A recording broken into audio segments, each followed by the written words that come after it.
welcome everyone to Humanity Plus Beijing, which is actually the second Humanity Plus conference we've done in China. We did one in Hong Kong, which is where I live, in 2011. And we had thought since that time it would be interesting to do one in the mainland, and here we are.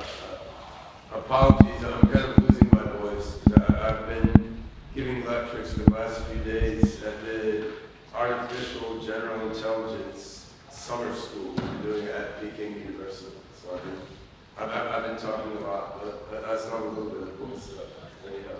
So Humanity Plus, the organization that is putting on this conference, it's an international nonprofit organization incorporated in the U.S., which has been around about a decade and a half now.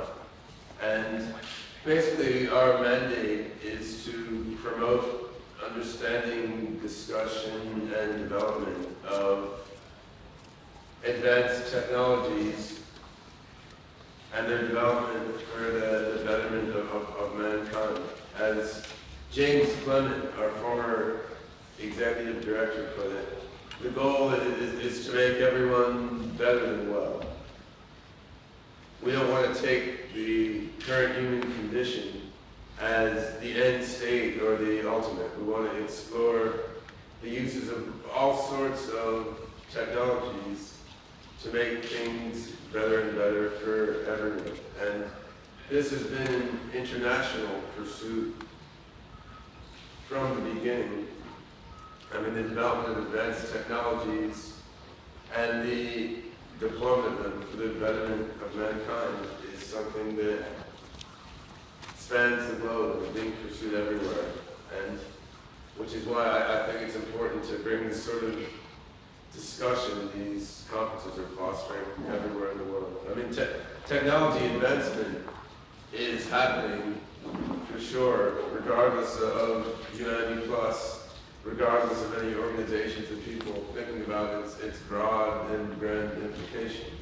But rather than just letting it happen however it happens, if some of us can think and reflect on what is going on with the rapid advance of technology and what its implications are, then we can help to guide these developments for the better. And there's a whole lot of important technological advancements going on.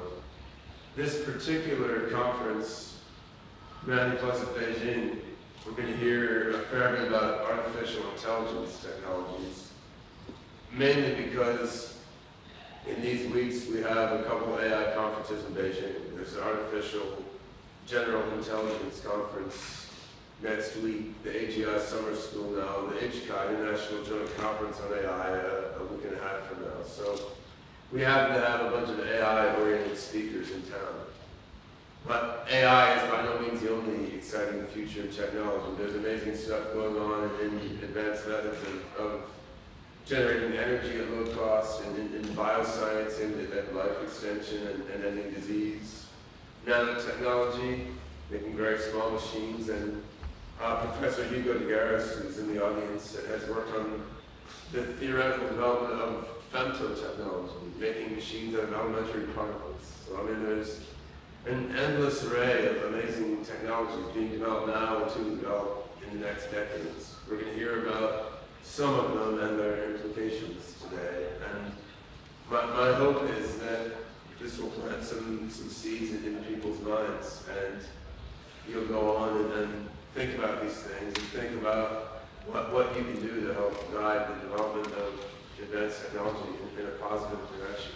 Now, Humanity Plus, as well as putting on conferences and running a website, hplusmagazine.com, we're a membership organization, and if you'd like to become more fully involved with us and what we do, you can go to the humanityplus.org website and become a member of Humanity Plus. And then there's a members email list, and you can become involved with various future technology-oriented initiatives that we have. So we've got a great group of speakers here covering AI and its application to robotics, to automating mining and other practical operations. To Jack Strachey will discuss the economic implications of all these amazing technological developments.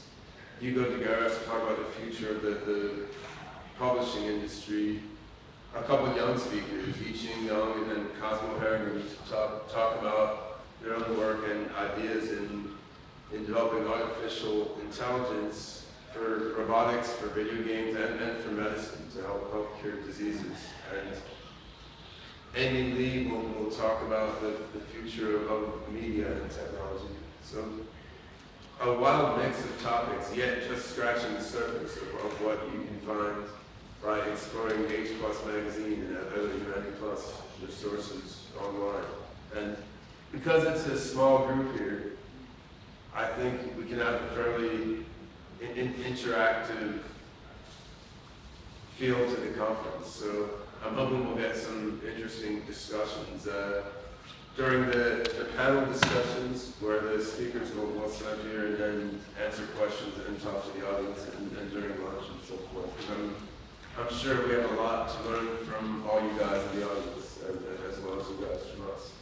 So, in terms of the logistics of the conference, you already met Adam Ford, most of you, who was giving some pre-introductory comments, and then all these wonderful people running around with Humanity+ t-shirts. These are primarily from a group called Beijing Commons, which puts on a host of awesome events in Beijing, and which is helping us to organize this conference. So this is a joint effort of Humanity+ and Beijing Commons. These guys can help you out with logistics, right, things about this conference, and also can let you know about all the other awesome events that they run in Beijing. You can get on their mailing list to be apprised of other events they're running as well. And that is more than enough introduction. I'm going to now turn things over in a moment to the great Adam Ford, who is the leading Australian transhumanist and singularitarian. He's organized Humanity+ and Singularity Summit conferences in Australia for a number of years. I mean, he's gotten material on the singularity and the future of technology in a magazine that went to nearly every Australian school child. I mean, he's done a great deal to promote these futurist ideas in Australia.